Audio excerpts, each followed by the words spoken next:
үй кожекеси чет өлкөлөргө саякаттап, жылына 2-3 жолу саякатка чыга алабы?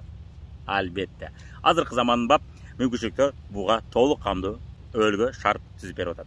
Мисалы үчүн биздин онлайн бизнесте эч кандай акча салбай, вложение кылбастан нолдон бизнес баштап, көптөгөн айымдар өз турмушун жакшы жакка өзгөртүп алып, алгачкы киришелерин таап, жана өзүнүн кыялданган чет өлкө саякаттарына чыгып жүрүшөт. Алардын бири Мира Исмаилова.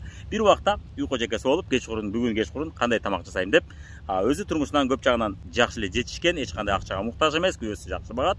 Көпчүлүк айтмакчы, мени күйөөм багат деген аялдардын бири. Бирок чет өлкөгө саякаттарды кызыгып жүрөт. Алгач бул бизнес жөнүндө айтып бергенде, алгач кызыккан эмес, бирок чет өлкөгө саякаттар бар экенин көрсөткөндө кызыгып изилдей баштайт. Жана бул бизнести баштаганда көптөгөн адамдар албетте түшүнбөй, лохотрон жана башка деп тааныштары тоготпой мамиле кылат. Бирок ага карабастан ал ушул сабактарда эмне айтылса ошонун баарын онлайн үйрөнүп жасап жүрөт. 3 айда сонун киришелерге чыгып, айына 30-40 миң сом киришеге чыгат да алгачкы Сочи жана Түркия саякаттарына чыгат. Андан кийин Италия саякатына, андан кийин Түркия жана көптөгөн мамлекеттерге саякаттарга чыга баштайт.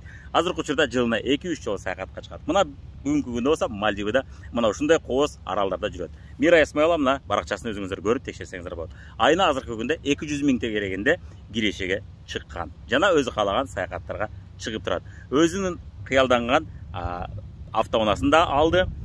Кыялданган жашоосуна да жетти. Көптөгөн саякаттарга жетип, жана балдарын частный мектепке берип, частный садиктерге берип, өзү каалагандай шартта чоңойтуп, тарбия берип өстүрүп атат. Демек, үй иштерине, үй кожокейлик иштерине дагы, үй бүлөгө да жетишип, бизнеске да жетишсе болот. Ошолордун бири Мира Исмаилова. Сиз дагы ушул айымдай өз турмушуңузду жакшы жакка өзгөртүп алсаңыз болот. Эгерде сиз үй кожокеси болсоңуз жана саякаттарга кызыксаңыз. Болгону кээ бир адамдардын болбогур түшүнүп-түшүнбөй айткан сөзүнө көңүл бурбаңыз. Эгерде сизди ушул сыяктуу видеолор кызыктырчу болсо, каналыбызга катталыңыз, лайк басыңыз жана комментарийге жазыңыз.